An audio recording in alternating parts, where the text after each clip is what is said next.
Hi, I'm Joni Hilton, your YouTube mom, with some really good travel advice for you. A lot of people are traveling now, and on an airplane, you hope your luggage won't get lost, but what if it does? Here are 10 things not to put in your suitcase that are essential that you're going to need when you land. So don't have them be in your suitcase. Instead, put them in a pouch, a backpack, some small carry-on.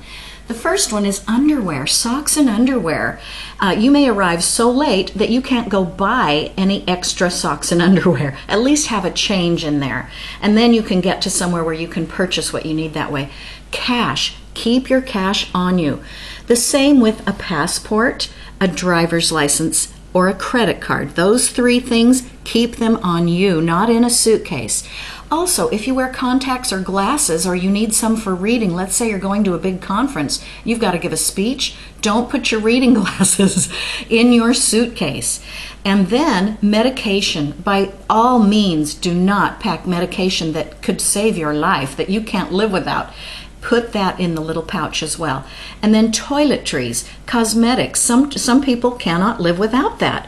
And you've got to have what you need to have. And then last, be sure you have all the paperwork you need to make your trip go smoothly. So evidence of reservations at a hotel or an Airbnb. Any kind of paperwork for tickets or anything you've pre-purchased, don't put them in your suitcase. Keep them on you. So those are 10 things to make sure you don't put in your suitcase. Have a wonderful trip. I'm Joni Hilton, your YouTube mom. Hey, go to my website, jonihilton.com. Oh, and be sure to subscribe. See you next time.